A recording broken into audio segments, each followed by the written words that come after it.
Pemirsa, berbagai bencana ekologi akibat krisis iklim yang melanda Bali jelang KTT G20 harus menjadi peringatan bagi pemimpin negara G20 untuk menghentikan solusi palsu terkait krisis iklim.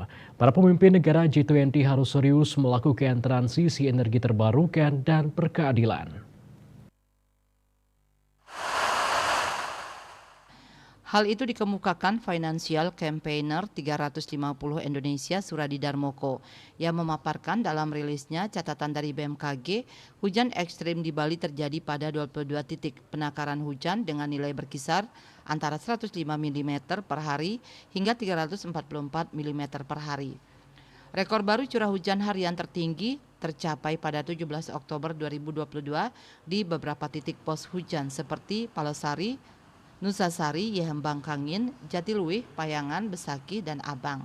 Sementara itu kejadian hujan yang merupakan perulangan dari kejadian ekstrim pada tahun-tahun sebelumnya terjadi di 14 pos hujan lainnya. Penggunaan energi fosil sebagai penyebab krisis iklim harus segera dihentikan jika pihaknya ingin bencana-bencana akibat krisis iklim ini tidak semakin meluas.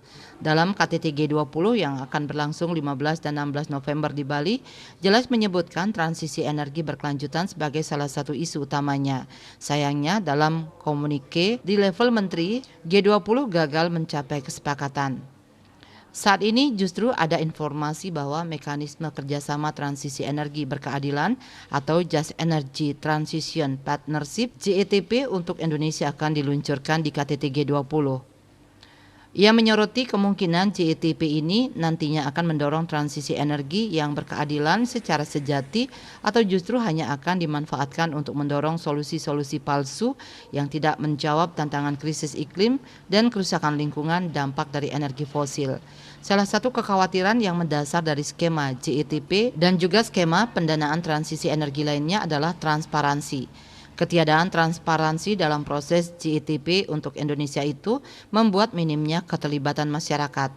Pemerintah Indonesia sendiri sebagai tuan rumah KTT G20 tidak begitu serius melakukan transisi energi terbarukan yang berkeadilan.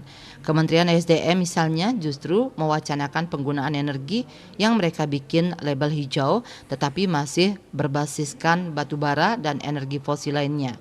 Sementara itu menurut Indonesia Team Lead 350 Firdaus Cahyadi, semua berharap mekanisme pendanaan apapun termasuk JTP yang rencananya akan diluncurkan di KTT G20 tidak akan mengakomodasi solusi palsu.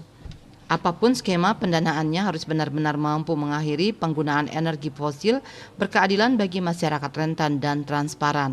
Hal ini sejalan dengan desakan koalisi masyarakat sipil di mana 350 juga tergabung di dalamnya. Proses perencanaan dan implementasi transisi energi untuk mitigasi krisis iklim harus menekankan pada prinsip transparansi, akuntabilitas, dan keterlibatan masyarakat terdampak. Bali Post melaporkan.